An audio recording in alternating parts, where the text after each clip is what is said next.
Physics पढ़ेंगे बच्चों। Physics में लास्ट क्लास हम लोग क्या पढ़े हैं? प्रतिबिंब और प्रतिबिंब के प्रकार पढ़े थे। उम्मीद करते हैं सभी बच्चे को प्रतिबिंब क्या है इसकी परिभाषा सब बच्चे याद कर लिए होंगे। कौन सब याद कर लिए प्रतिबिंब की परिभाषा? चलिए आप ही बताएंगे, पहले मिफ्ताहुल बताना चाह रहे हैं, बताइए। किसी बिंदु विशेष आ रहे प्रकाश की किरणें अपसृत, किसी बिंदु विशेष आ रहे प्रकाश की किरणें परावर्तन या अपवर्तन के पश्चात जिस बिंदु विशेष अपसृत या संसृत होती हुई प्रतीत होती है उस बिंदु विशेष को उस वस्तु का प्रतिबिंब कहते हैं। चलिए बहुत बढ़िया। चलिए आप बोलिए, हम जो बताए थे उनसे थोड़ा सा हट करके ये बोल रहे हैं, आप बताइए। सही है, अच्छा है। किसी बिंदु स्रोत से आती प्रकाश की किरणें दर्पण से परावर्तन के बाद जिस बिंदु स्रोत पर आकर मिलती है या आती हुई प्रतीत होती है उसे उस बिंदु का प्रतिबिंब कहते हैं। बहुत बढ़िया, बैठ जाइए। जहीर आप भी बोल दीजिए। किसी बिंदु स्रोत से आती प्रकाश की किरणें दर्पण से परावर्तन होने के बाद जिस बिंदु स्रोत पर मिलती है या दर्पण से परावर्तन हो या दर्पण से परावर्तित या दर्पण से आती हुई प्रतीत होती है उसे उस बिंदु स्रोत का प्रतिबिंब कहते हैं। चलिए बहुत बढ़िया, बैठ जाइए। बच्चों आज हम लोग क्या पढ़ेंगे, बाकी बच्चे नहीं याद किए हैं, जल्दी से याद कर लेंगे, ठीक है? एक बार सुन लेंगे प्रतिबिंब। आइए, प्रतिबिंब किसे कहते हैं? तो किसी बिंदु स्रोत से आती प्रकाश की किरणें दर्पण के परावर्तन के बाद जिस बिंदु पर मिलती है या आती हुई प्रतीत होती है, जो आप बोले हैं ना अपसरित अपसरित, इसी चीज़ को कहते हैं। आती हुई प्रतीत होती है उसे उस बिंदु का प्रतिबिंब कहते हैं, उसे उस बिंदु का प्रतिबिंब। देखिए अब बुक में जो परिभाषा दी है ना उसको ही याद रखिए। जब याद न हो तो हम इनके लिए दूसरा उपाय ये है कि जब हम दर्पण के सामने खड़े होते हैं तो मेरा इमेज फ़ोटो क्या होता है, दर्पण के अंदर बनता है, इसी को हम लोग क्या कहते हैं? प्रतिबिंब। ऐसे कैसे बना? तो प्रकाश आप किसी बिंदु स्रोत से आया, ठीक है, टकराया, तब जाके इस प्रोसेस से क्या हुआ? प्रतिबिंब का निर्माण हुआ। तो आज हम लोग क्या पढ़ने वाले हैं? आज हम लोग पढ़ेंगे वास्तविक प्रतिबिंब और आभासी प्रतिबिंब किसे कहते हैं, और इन दोनों में बहुत भी आई क्वेश्चन कि इन दोनों में अंतर को देखेंगे। वास्तविक प्रतिबिंब और आभासी प्रतिबिंब में क्या अंतर है इसको देखेंगे। साथ साथ में हम लोग दर्पण क्या है और दर्पण कितने प्रकार के होते हैं ये भी जानेंगे। चलिए तो कंटिन्यू किया जाए। तो आप लोग प्रतिबिंब लास्ट क्लास क्या पढ़े? प्रतिबिंब दो प्रकार के होते हैं। पहला हम लोग क्या देखे थे? यहाँ से दिख रहा हूँ, यहाँ से दिख रहा हूँ, देखिए तो। अच्छा चलेगा, थोड़ा दिख रहा हो ना। वास्तविक है ना, वास्तविक प्रतिबिंब। अब चलिए अब आप लोग इधर ओनली फोकस इस पर होनी चाहिए। वास्तविक प्रतिबिंब बहुत झोल होता रहता है, कौन वास्तविक है कौन आभासी है, तो इनको डॉट क्लियर कर लेना बहुत ज़रूरी है। सबसे पहले तो हम यही जानेंगे बच्चों कि वास्तविक प्रतिबिंब होता क्या है। देखिए आप लोग ये नोट्स नहीं कीजिए, आपको नोट्स हम तो दे ही रहे हैं, केवल सुनिए, ऑब्जर्व कीजिए, यही याद रहेंगे आपको। नोट्स आपको चाहिए, नोट्स ले लीजिएगा, लिख लीजिएगा। हम केवल जितनी ज़रूरत की चीज़ है, इम्पोर्टेंट है बात को जानना।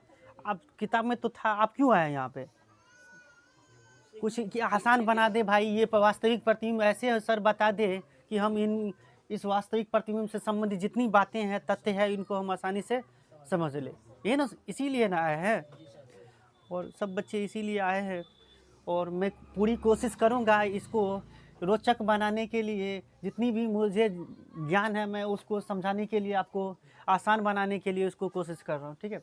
तो वास्तविक प्रतिबिंब नामे में है वास्तविक, यानी सच वाली बात हो रही है। वास्तविक यानी कहते हैं ना वास्तव में कहीं हुआ है, वास्तव में कोई मैसेज सुनते, घटना सुनते तो वास्तव में हुआ है, होता है कि नहीं? तो हुआ रहता है तो ठीक है, वास्तविक कहते हैं, हुआ है, रियल है। इसको अंग्रेजी में हम लोग क्या कहते हैं? रियल है। नहीं हुआ है तो अनरियल है या वर्चुअल है, ठीक है। हो सकता है कल्पना भी कर लेते हैं, तो ये कल्पना वाली बात आ जाती है क्या? काल्पनिक प्रतिबिंब में। तो वास्तविक प्रतिबिंब किसे कहते हैं? तो जो प्रतिबिंब का परिभाषा है लगभग वही परिभाषा वास्तविक प्रतिबिंब का भी है, केवल वास्तव इसमें जोड़ देना है। तो वास्तविक प्रतिबिंब का परिभाषा ये है बच्चों की, याद रखेंगे आप लोग, किसी बिंदु स्रोत से आती प्रकाश की किरणें दर्पण के परावर्तन के बाद, देखिए ये लाइन लगभग वास्तविक प्रतिबिंब, काल्पनिक प्रतिबिंब, सब में यही इतनी लाइन बोलनी है। कितना यदि किसी बिंदु स्रोत से आती प्रकाश की किरणें दर्पण के परावर्तन के बाद जिस बिंदु पर वास्तव में मिलती है, जिस बिंदु पर वास्तव में मिलती है, उस बिंदु का क्या कहते हैं? वास्तविक प्रतिबिंब। वास्तव में मिलेगी तो वास्तविक प्रतिबिंब होगी। तो समझ गए क्या होगा? दर्पण के परावर्तन के बाद क्या होगा? वास्तव में मिलती है। अभी हम लोग देखेंगे कि कैसा होगा। अभी चलिए एक बार मैं दिखा ही देता हूँ। जैसे ये मान लीजिए इस तरह से कोई दर्पण होगा ना, ये दर्पण होगा। ये मान लीजिए अभी इस दर्पण का नाम है अवतल दर्पण। यहाँ पे होता है बच्चों फोकस, इसको फोकस कहते हैं, इसको कहते हैं वक्रता केंद्र। वस्तु मान लीजिए वक्रता केंद्र पर है, हम लोग देखेंगे वस्तु वक्रता केंद्र पर है। ये वस्तु का है, वस्तु ए और बी वस्तु है खड़ा। इससे दर्पण, इससे बिंदु स्रोत से जाएगी प्रकाश की किरणें, यहाँ पे परावर्तन होगा तो किससे होकर गुजरेगा? फोकस, अरे फोकस से होकर गुजरेगा। फिर एक बार हम क्या करेंगे? प्रधान अक्ष के समांतर गुजारे तो फोकस से होकर के बताया। देखिए हम इसको प्रतिबिंब हम बताने के लिए, ये तो ये अगला आगे हम लोग चले गए, ठीक है, ताकि आप वास्तविक किससे कहते हैं वो समझिए, वास्तविक क्या होता है। एक बार फोकस से होकर गुजारेंगे ना तो यहाँ पे परावर्तन होगा। तो देखिए यहाँ पे वास्तव में मिल रहा है ना, मिल रहा है कि नहीं? ये दोनों किरणें वास्तव में मिला कि नहीं? ये ऐसे गुजरा तो परावर्तन होकर के ऐसे टकरा करके भागा, ऐसे गुजारे, जब फोकस से गुजारे तो प्रधान अक्ष के समांतर हो गया। तो वास्तव में ये दोनों किरण मिल रहा है कि नहीं कहीं? तो जहाँ वास्तव में मिलेगा ना, ये जहाँ वास्तव में मिलेगा तो वही प्रतिबिंब है। ए वाला हिस्सा नीचे चला आया और बी वाला हिस्सा ऊपर में चला गया, ठीक है। तो ये ए डैश और बी डैश जो देख रहे हैं ये प्रतिबिंब है। क्या है? तो हम लोग पढ़ेंगे कि अवतल दर्पण में वस्तु यदि वक्रता केंद्र पर रहेगा तो इसका प्रतिबिंब किस प्रकार से बनेगा। तो क्या देख रहे हैं? वस्तु अगर अवतल दर्पण के वक्रता केंद्र पर है तो प्रतिबिंब क्या बन रहा है? वास्तविक बन रहा है। और साथ में क्या बन रहा है? वास्तविक के साथ साथ उल्टा बन रहा है। यानी ए बी ऐसे था तो इसका ऐसे हो गया ना।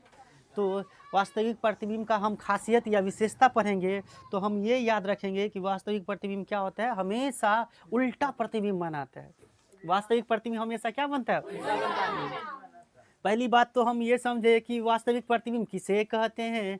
तो वास्तविक प्रतिबिंब में क्या होता है? किसी बिंदु स्रोत से आती प्रकाश की किरणें दर्पण के परावर्तन के बाद वास्तव में मिलती है, रियल में मिलती है। और काल्पनिक में हम लोग देखेंगे, इमेजिन करेंगे कि वो किसी बिंदु से टकरा करके मिल रही है, आती हुई प्रतीत होती है, ठीक है। तो अभी जो हम ये नमूना देखा है कि ये प्रतिबिंब है, इसके प्रतिबिंब नीचे में बन गया और दोनों किरण एक दूसरे को काट रहा था, तो वास्तव में काट रहा था कि नहीं? हाँ, तो ये वास्तविक प्रतिबिंब हो गया इसकी परिभाषा। इसमें वास्तव में दर्पण के तरह परावर्तन के बाद क्या होता है? वास्तव में मिलती है। क्या होती है? वास्तव में मिलती है ना, ये याद रखना। और अगली परिभाषा ये रहा, इससे अगली बात ये रहा कि वास्तविक प्रतिबिंब हमेशा क्या होगा? हाँ, वास्तविक प्रतिबिंब बनेगा बच्चों। तो ये याद रखिए आप कि हमेशा क्या बनाएगा? ये उल्टा प्रतिबिंब। वास्तविक होगा तो प्रतिबिंब कैसा बनाएगा? उल्टा बनाएगा। तो इसकी ये एक खासियत हो गई। वास्तविक जब भी आएगा तो अपने साथ कैसा प्रतिबिंब को कर देगा वो? हाँ, यानी आप आईना में देखेंगे तो ये प्रतिबिंब आपको क्या दिखेगा? उल्टा दिखेगा। उल्टा दिखता है, आप समझिए, ठीक है। अभी फिलहाल समझिए दिखता है। वास्तविक प्रतिबिंब उल्टा बनाता है, ठीक है, उल्टा प्रतिबिंब बनता है। और साथ में ये भी याद रखिए कि तीसरी पॉइंट ये याद रखिए, पहली बात यह क्या रखना है कि दर्पण के परावर्तन के बाद वास्तव में मिलती है, और दूसरी बात क्या है कि वास्तविक प्रतिबिंब हमेशा उल्टा बनता है। वास्तविक प्रतिबिंब हमेशा क्या बनता है?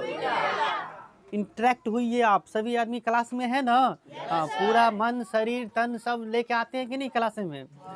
तो क्लास में आइए। देखिए हम कितने जोर जोर से आपको समझाने की कोशिश कर रहा हूँ, एक ही बात को 2 बार 3 बार रिपीट कर रहा हूँ ताकि आप क्लियर हो, आप समझे।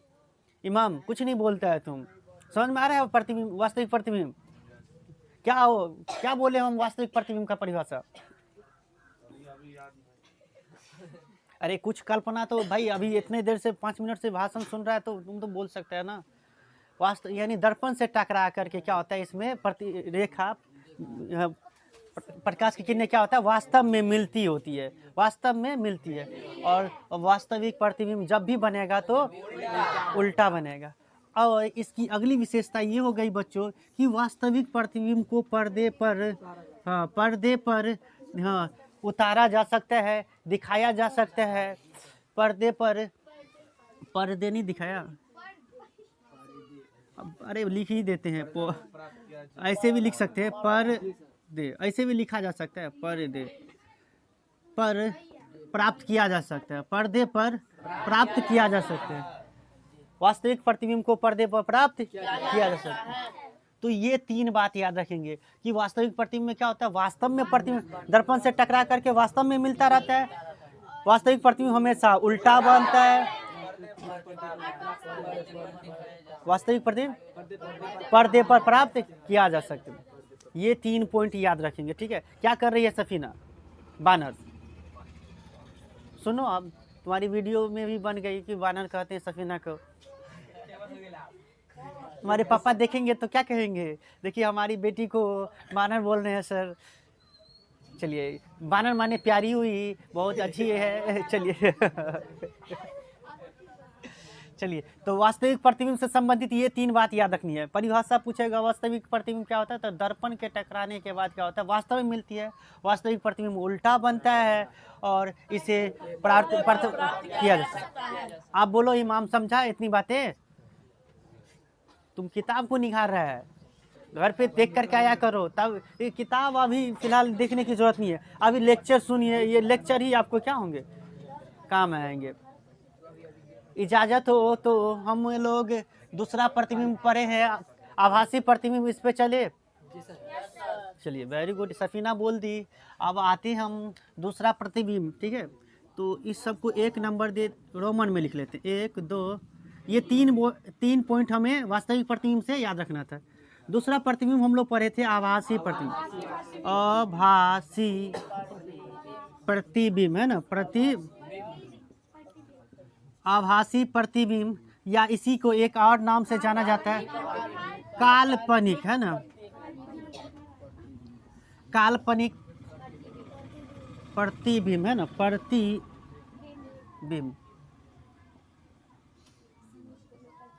बच्चों, काल्पनिक या आभासी क्या होता है?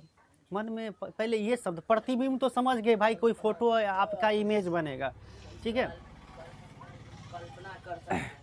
काल्पनिक प्रतिबिंब क्या होता है? वेरी गुड, कल्पना कर सकते हैं। जैसे हम लोग ड्रीम सोचे हैं, मान लीजिए 25 में आप लोग एग्जाम देंगे और ड्रीम आप लोगों का है कि ड्रीम क्या है पता नहीं। अब कितने बच्चे इसमें से ला पाएंगे? सब ला पाएंगे? सबका माइंड ऐसा नहीं है, लेकिन प्रयास करेंगे, कोशिश करेंगे तो क्यों नहीं होगा। हार नहीं माननी चाहिए किसी भी। अब I can achieve this mark, मैं ये मार्क्स को पा सकता हूँ, हासिल कर सकता हूँ, ये कैपेसिटी होनी चाहिए। मान लीजिए आ गया तो अभी कल्पना कीजिए, कितनी इमेजिन कीजिए ना, आ गया तो कितनी रिवॉल्यूशन मच जाएगा दोस्तपुर के अंदर कि अरे भाई सभी सर के पास पढ़ के ये बच्चे इतना नंबर लाए हैं। कल्पना समझते हैं ना, मन में कल्पना करना। मान लीजिए कि आप IAS बन गए, तो कल्पना कर रहे हैं, अरे आप IAS बन गए हैं, तो ये सब कल्पना कहलाता है, ठीक है, आभासी कहलाता है।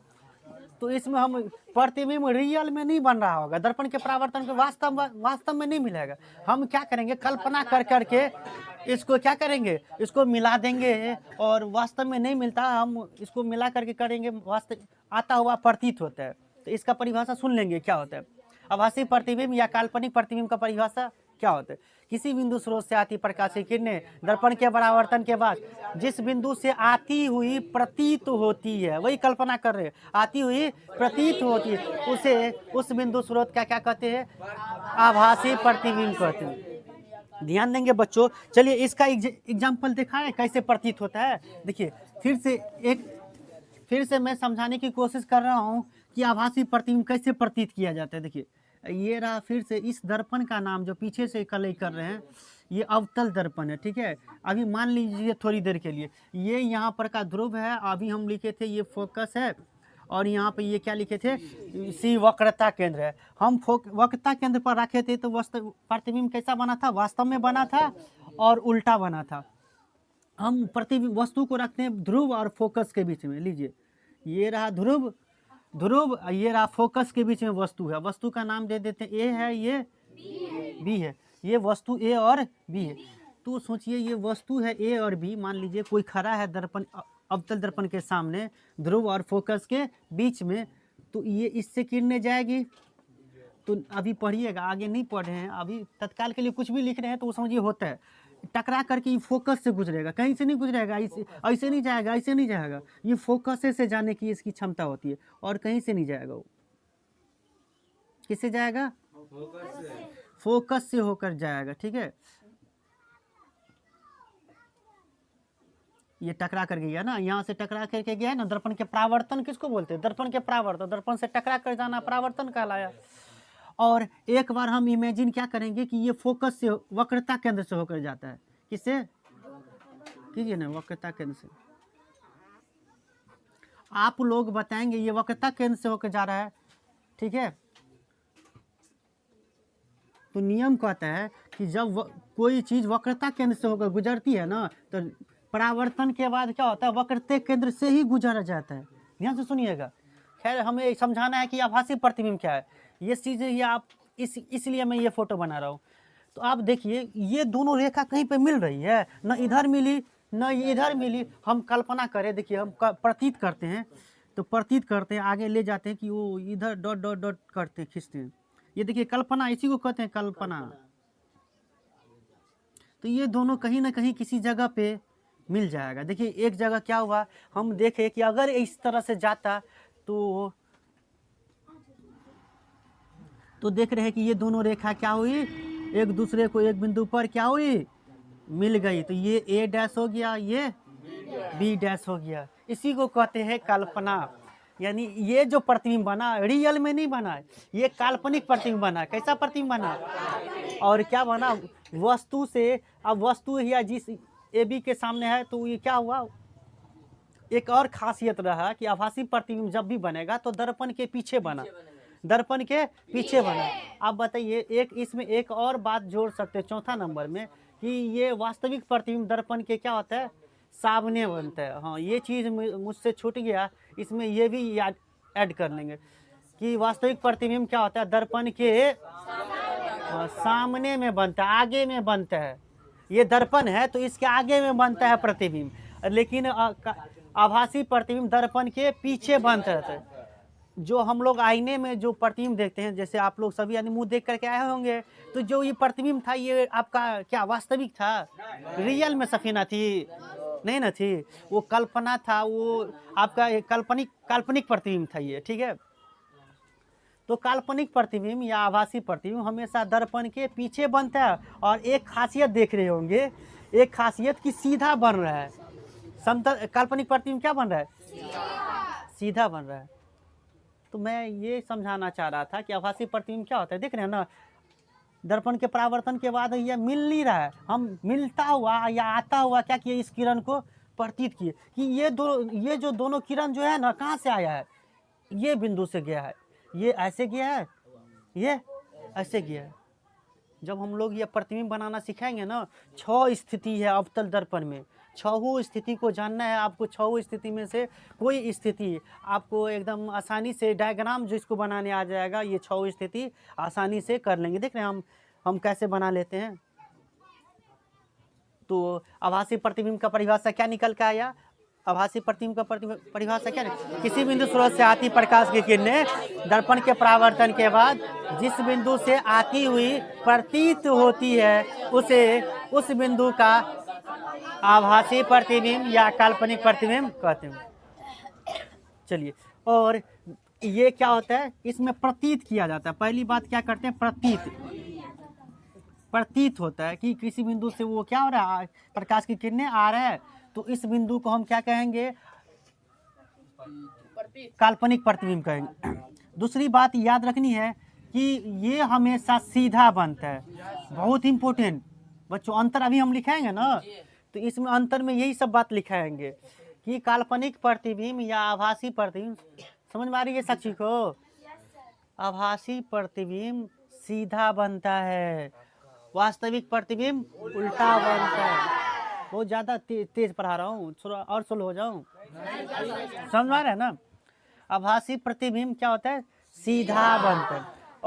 और क्या हम लिखेंगे, कहेगा कि वास्तविक प्रतिबिंब को तो पर्दे पर प्राप्त किया जा सकता है, काल्पनिक को इसको पर्दे पर दिखाया नहीं जा सकता। अब चलिए इस बात को हम लोग क्लियर कर रहे हैं। देखिए कि इसे पर्दे पर है ना नहीं दिखा सकते हैं, पर्दे पर नहीं दिखा सकते, इसे पर्दे पर नहीं दिखाया जा सकता है। और चलिए कि ये पर्दे पर क्या बात हुई कि पर्दे पर दिखाया जा सकता है और पर्दे पर नहीं दिखाया जा सकता है। पर्दे यानी सिनेमा हॉल आप लोग गए देखने, तो एक पर्दे ना होता है, पर्दे यानी हम कोई मूवी देख रहे होते हैं या सलमान का या किसी का भी कोई मूवी, तो ये वास्तव में रिकॉर्ड हुआ रहता है कि ये काल्पनिक में रहता है? वास्तव में अभी हम जो रिकॉर्डिंग कर रहे हैं ये वास्तव में हो रहा है कि कल्पना हो रही है? और इसको हम कहीं पे अपलोड कर देंगे, यूट्यूब पे अपलोड कर देंगे, तो ये वीडियो वास्तव में है, अपलोड हुआ है, तो ये अब पर्दे पर प्राप्त कर सकते हैं, कहीं भी ये चीज़ को दिखाया जा सकता है। तो ये समझ गए ना काल्पनिक वास्तविक प्रतिबिंब क्या होता है? जो वास्तव में रिकॉर्ड हुआ है, वास्तव में किसी का चेहरा कहीं ना कहीं रिकॉर्ड हुआ है, तो ये वास्तविक है। लेकिन आप जो आईने में जो प्रतिबिंब देखते हो, आईने में जो आप अपना आईने में जो हम लोग जो देखते हैं, उसको हम चाहेंगे कि पर्दे पर दिखा दे, वो कैसे तार जोड़ेंगे आईना से? आप जब तक रहेंगे दर्पण पर तो है, और नहीं है तो नहीं है। और इसको लाएंगे कैसे पर्दे पर? नहीं ना रह सकते। तो ये ऐसे आप समझ सकते हैं कि वास्तविक प्रतिबिंब को पर्दे पर प्राप्त किया जा सकता है, यानी रियल में वो रिकॉर्ड हुआ रहता है। आप जो फोटो या आपका या मोबाइल में ढेर सारा गैलरी में अच्छा अच्छा फोटो सब होगा, वीडियो होगा, तो ये सब कैसा है? वास्तव वाला प्रतिबिंब है आपका। क्या है? वास्तव में है। लेकिन आभासी में हो गया कौन? जो आईने में हम लोग देखते हैं वो हो गया क्या? वही हो गया आभासी। और चौथी बात इसमें भी हम ये आभासी प्रतिबिंब दर्पण के पीछे बनता है। दर्पण के क्या बनता है? दर्पण के पीछे बनता है। दर्पण के हाँ पीछे है, पीछे बनता है। 4 गलती है, चलेगा, इतने भाई समझते होंगे सब, ठीक है। और पढ़ाते समय ऐसा मिस होता रहता है। तो बच्चों अभी तक हम लोग वास्तविक प्रतिबिंब, आभासी प्रतिबिंब समझे, आया समझ में? तो इनके अंतर को ले ले कि बहुत इम्पोर्टेंट है कि वास्तविक प्रतिबिंब का परिभाषा लिखेंगे ना, तो ये 4 बात याद ऐड कर लीजिएगा। इसमें क्या होता है? वास्तव में मिलती है, वास्तविक प्रतिबिंब उल्टा बनता है, वास्तविक प्रतिबिंब को पर्दे पर प्राप्त किया जा सकता है, वास्तविक प्रतिबिंब दर्पण के सामने में। और आभासी लिखेंगे तो इसमें क्या होता है? प्रतीत किया जाता है कि प्रकाश की किरणें आती है, वही प्रतीत होती है। वास्तविक आभासी प्रतिबिंब सीधा बनता है, इसे पर्दे पर प्राप्त नहीं किया जा सकता है, और ये हमेशा दर्पण के पीछे बनता है। अब हम लोग इसका अंतर लिख ले। हाँ, अंतर पूछता है बच्चों, और ऑब्जेक्टिव तो धड़ल्ले से पूछेगा कि किस प्रतिबिंब में उल्टा प्रतिबिंब बनता है? बताओ, उल्टा प्रतिबिंब काल्पनिक में बनता है? हाँ, वेरी गुड, वास्तविक में। तो ये क्वेश्चन खुद से कर लोगे या मैं कर दूं? इस दोनों में अंतर, अगला टॉपिक करे। अंतर यही बात सब लिखनी है, जो पॉइंट समझे हो ना इन्हीं को अंतर बना देना। चलिए समझा देता हूँ। देखिए क्वेश्चन आएगा कि क्वेश्चन इस प्रकार से रहेगा कि वास्तविक, ये क्वेश्चन बहुत इंपॉर्टेंट है, इस बार भी नहीं पूछा है। वास्तविक प्रतिबिंब है, हाँ लूंगा, चैप्टर इंड होने दोनों। वास्तविक प्रतिबिंब और आभासी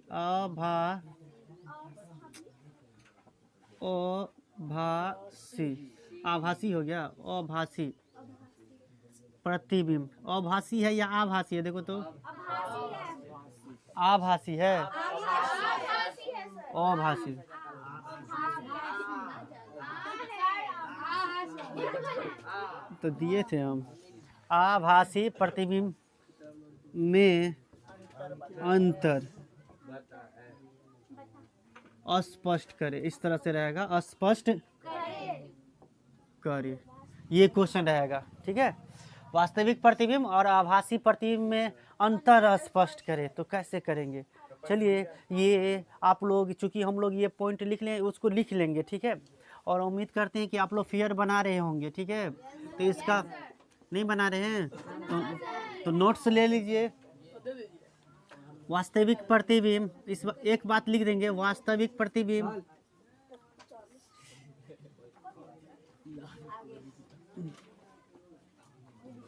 वास्तविक प्रतिबिंब और आभासी, है ना,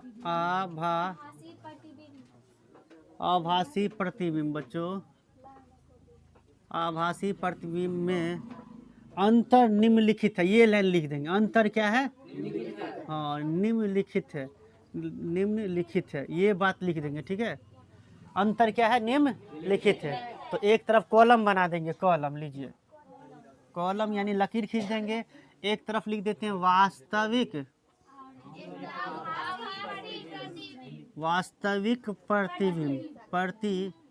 बहुत क्वेश्चन यहाँ से ये अभी जब दर्पण पढ़ेंगे ना तो इतने कन्फ्यूजन होगा।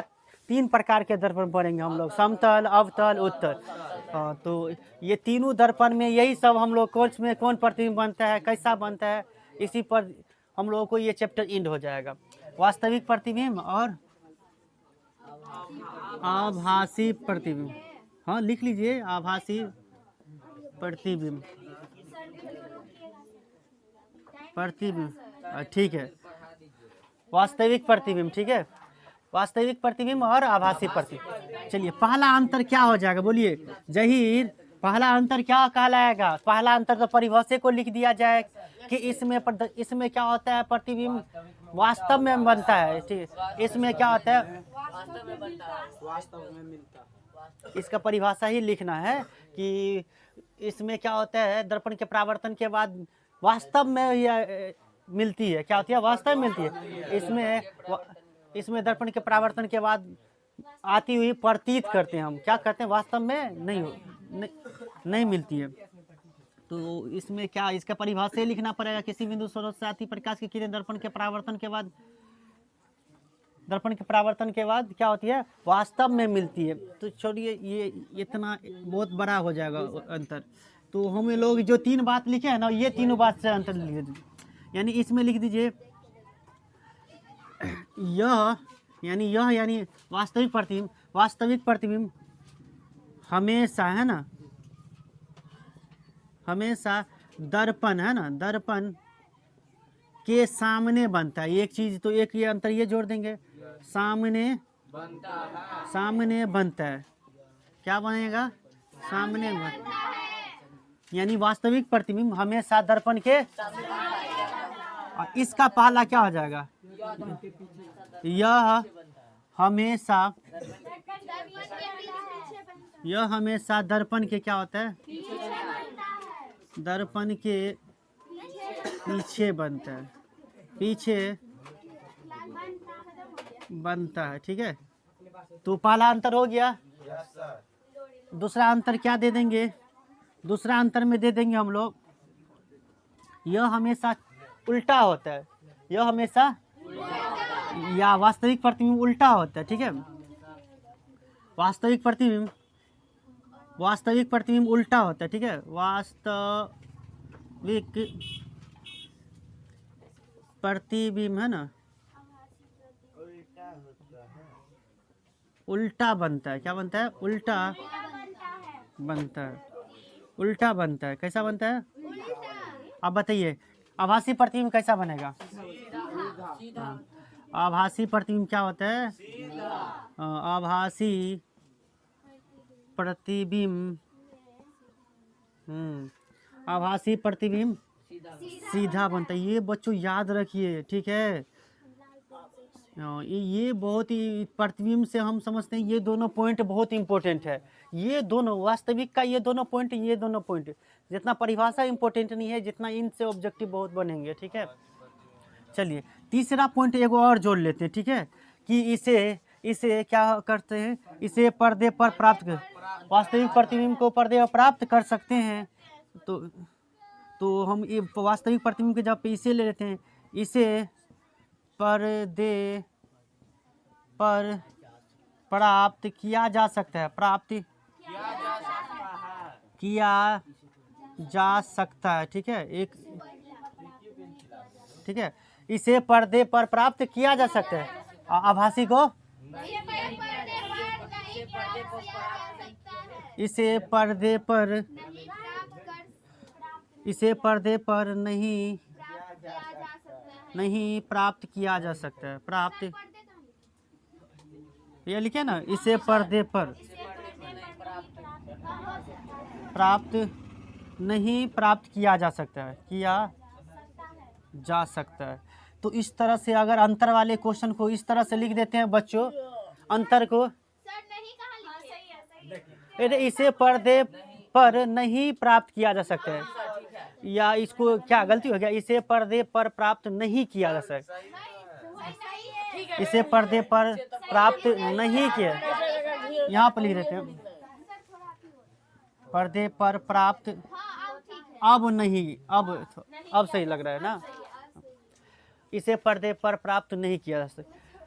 तो इस तरह से अंतर वाले क्वेश्चन को ऐसे लिखना रहता है। बहुत ही इम्पोर्टेंट क्वेश्चन है बच्चों आप लोगों के लिए ये, कि वास्तविक प्रतिबिंब और आभासी प्रतिबिंब में अंतर। एक हम देख रहे हैं तो चारों बात आ गया, जो 3 पॉइंट लिखे, एगो क्या हुआ, परिभाषा नहीं आया। अगर आपको ये परिभाषा पूछे तो ये सब भी पॉइंट लिख देंगे तो आपको 2 नंबर मिल जाएगा। याद रहेगा ये चीज़, तो इसको नोट कर लीजिए। और हम लोग अगला टॉपिक क्या है, दर्पण किसे कहते हैं, इसको समझते हैं।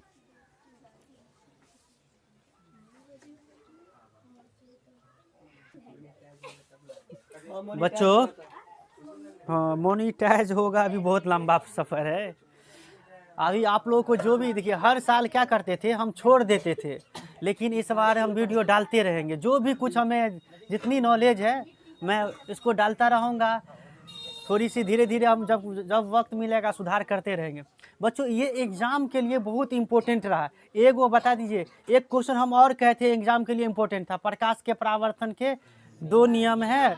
तो ये क्वेश्चन और ये क्वेश्चन अभी तक सब्जेक्टिव में कोई क्वेश्चन पूछ सकता था ना एग्ज़ाम में, तो ये दोनों क्वेश्चन एग्ज़ाम के लिए बहुत इंपॉर्टेंट है। इनको VVI लगा सकते हैं, VVI समझते हैं, इम्पोर्टेंट रहा ये एग्ज़ाम के लिए, कि वास्तविक प्रतिबिंब और आभासी प्रतिबिंब में अंतर। अगर जब भी पूछे तो आप इस प्रकार से लिख देना। चलिए अगला टॉपिक क्या है, इसको मिटा दिया जाए। और ना पूछे VVI तो मैं बताया हूँ, तो ये नहीं कि सर बोले थे गाली देना अब हमको, कि सर बोले थे VVI है, रट भी गए वास्तविक और आभासी प्रतिबिंब और नहीं पूछा। देखिए एग्जाम में पूछने की संभावना सब टीचर कहते हैं, गेस करते हैं, लेकिन किसी का नहीं होता है, सब फेल हो जाता है। तो यानी अब रहते हैं तो किताबें का क्वेश्चन, तो आप ध्यान से हर चीज़ को एक शब्द को एक पॉइंट को अच्छे से समझ के पढ़िए। अब एग्जाम में कोई भी क्वेश्चन पूछेगा, यानी जो हम लोग VVI नहीं कहते हैं ना, वो वाला क्वेश्चन सब पूछ लेता है।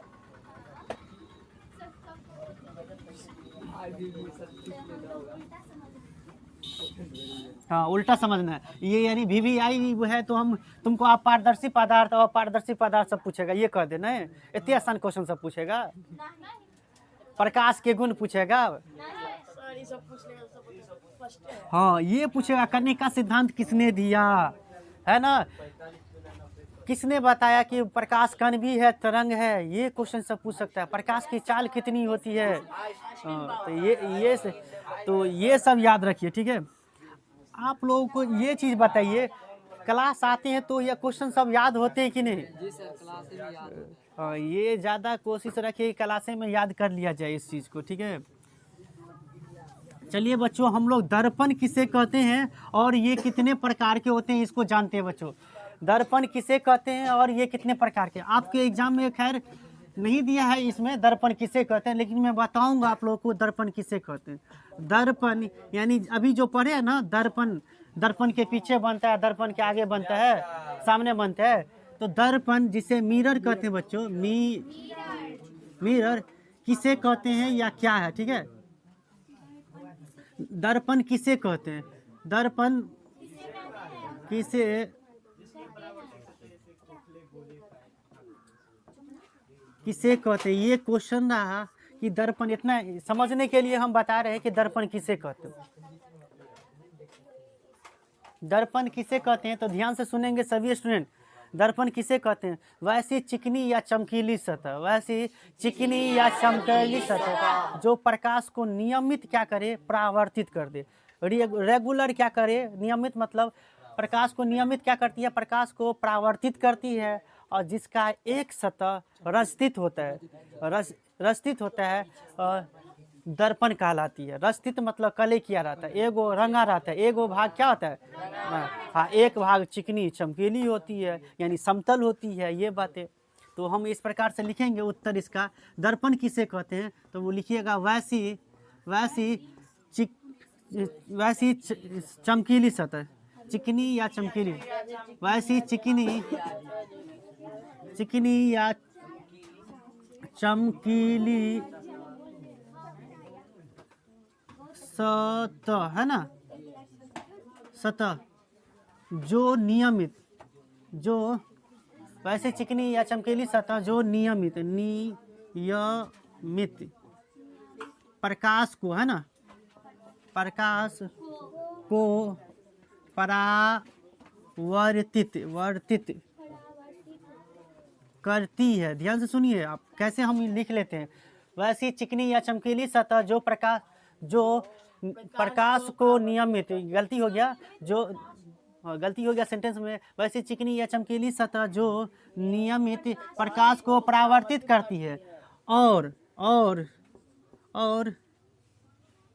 जिसका एक सतह, है ना, जिसका एक सतह यानी दूगो सतह होगा ना, एक जैसे ये सतह है, इसका एगो पीछे वाला भाग हो गया, है ना, और जिसका एक सतह रजतित होता है, रजतित का अपनी भाषा में समझिए रंगा होता है। रजतित मतलब साइंस समझता है, रजतित, जिसका एक सतह क्या होता है, रजतित होता है, हाँ, रजतित होता है, दर्पण कहलाता है। क्या कहलाता है, दर्पण कहलाते हैं, कहलाता है या कहलाती है, वह दर्पण कहलाती है, ठीक है। हाँ भाई लड़की है, मान लो ये बानर कहीं लड़की है, दर्पण लड़की है, हाँ, भेज देंगे तुमको, या फ्रेंड बना देंगे, तुम भी लड़की हो, दर्पण तुम चले जाना सफीना के पास। तो बच्चों याद रखेंगे, दर्पण किसे कहते हैं, वैसी चिकनी या चमकीली सतह जो नियमित रूप से प्रकाश को परावर्तित करती है, और जिसका एक सतह रचित होता है, दर्पण कहलाती है। यानी प्रकाश को परावर्तित मतलब प्रकाश को, यानी जैसे प्रकाश टकरा है उसको टकरा दे, यानी वापस लौट दे। परावर्तित मतलब क्या होता है, यही परावर्तन से क्या बना, परावर्तित, यानी प्रकाश को टकरा, जैसे दर्पण पड़े प्रकाश को टकरा करके भेज दे, वापस लौट दे। और साथ में क्या होना चाहिए, एगो सतह रचित होना चाहिए। अब ये नहीं कि जैसे या घड़ी में ही एगो, या देखिए मान लीजिए कांच है, चिकनी या चमकीली सतह है, तो लेकिन ये तो आर पार हो रहा है प्रकाश, और लेकिन इसी को हम एक भाग को रचित कर दे, तो यही क्या बन जाएगा, दर्पण बन जाएगा। यही क्या बन जाएगा, दर्पण बन जाएगा। याद आएगा, दर्पण किसे कहते हैं, याद आएगा, वैसे चिकनी या चमकीली सतह जो नियमित रूप से प्रकाश को परावर्तित करती है, और जिसका एक सतह रचित होता है। अच्छा, दर्पण की क्या खासियत है, तो दर्पण की एक विशेषता है कि दर्पण के सामने जो भी वस्तु रहता है उसका प्रतिबिंब वो बना देता है। दर्पण क्या कर देता है, अपने सामने रखी वस्तु का प्रतिबिंब बना देता है।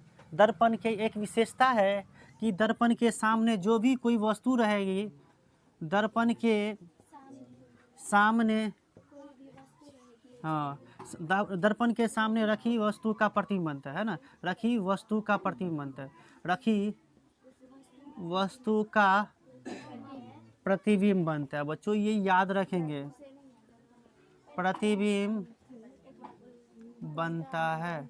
दर्पण क्या करता है? दर्पण अपने सामने रखी वस्तु का प्रतिबिंब, दर्पण अपने सामने रखी, दर्पण अपने सामने रखी वस्तु का प्रतिबिंब बनाता है, ये याद रखेंगे। दर्पण की विशेषता ये है कि अपने सामने रखी वस्तु का क्या कर देता है? वो प्रतिबिंब बना देता है। कहेगा दर्पण की किससे कहते हैं, और कहेगा दर्पण की एक विशेषता बताओ, क्या कर देता है दर्पण? तो अब इनके सामने में कोई भी वस्तु रहेगी, मान लीजिए व्हाइट बोर्ड क्या है? दर्पण है। इसका एक सतह तो क्या है? यह चमकीला या चिकनी है, और इसका पीछे वाला सतह क्या है? रस्तित है। माना कि ये दर्पण क्या है? दर्पण है व्हाइट बोर्ड, और हम इनके सामने खड़े हैं तो मेरा प्रतिबिंब बन जाएगा इसके अंदर। दर्पण में एक खासियत होती है, तो ये बात रखेंगे। दर्पण अपने सामने रखी वस्तु का क्या कर लेता है? प्रतिबिंब बनाता है। बच्चों कल हम लोग पढ़ेंगे, अभी समझ लीजिए दर्पण कितने प्रकार के होते हैं। आपसे एग्जाम में पूछेगा दर्पण कितने दर्पण 2 प्रकार के होते हैं। दर्पण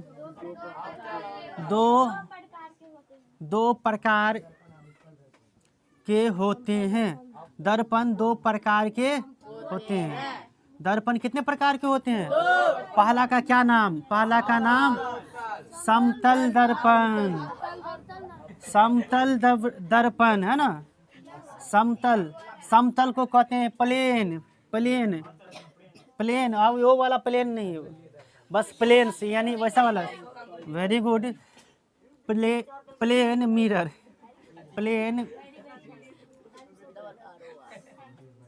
है ना। और एक होता है दूसरा दर्पण का नाम, नहीं, गोलीय दर्पण। अब हम लोग पढ़ेंगे गोलीय दर्पण 2 प्रकार के, अवतल और उत्तल। इसको कहते हैं एस्फेरिकल बच्चों, एस्फेरिकल मिरर। ठीक है, तो कल का टॉपिक यही रहेगा कि समतल दर्पण किसे कहते हैं और गोलीय दर्पण किसे कहते हैं। तो आप लोग पढ़ के आइएगा, पहला क्लास इसी में लगेगा। समतल दर्पण किसे कहते हैं, समतल दर्पण की विशेषता ही को जानने में हम लोगों को 1 क्लास लग जाएगा। अगले दिन हम लोग आएंगे तो गोलीय दर्पण को समझेंगे। ये 2 प्रकार के, अवतल और उत्तल, इस दोनों को क्या कहते हैं, और इसके बाद हम लोग प्रतिबिंब निर्माण सीखेंगे। बच्चों तो ये बात याद रखेंगे, दर्पण आपसे कोई पूछे कितने प्रकार के होते हैं, या एग्जाम में आए कि दर्पण कितने प्रकार के हैं, तो इसको कितना को टिक कीजिएगा। दर्पण 2 प्रकार के होते हैं। कौन सा? समतल दर्पण, गोलीय दर्पण, प्लेन मिरर और एस्फेरिकल मिरर। ठीक है, याद रखोगे ना? किसी को प्रॉब्लम है इतना में? तो आज हम लोग क्या पढ़े? वास्तविक और आभासी प्रतिबिंब में के अंतर देखे, और वास्तविक प्रतिबिंब आभासी प्रतिबिंब क्या होता है वो देखे, और साथ में हम लोग क्या देखे? दर्पण किसे कहते हैं और दर्पण कितने प्रकार के होते हैं। तो उम्मीद करते हैं ये सभी बातें आप लोग याद रखेंगे, और एग्जाम के व्यू से ये सभी क्वेश्चन क्या है, जितने भी हम बातें बताएं सब इम्पोर्टेंट था। ठीक है, याद रखेंगे ना। चलिए अब हम लोग मैथ पढ़ेंगे। आज के लिए फिजिक्स में इतना ही। चलिए मैथ पढ़ते हैं।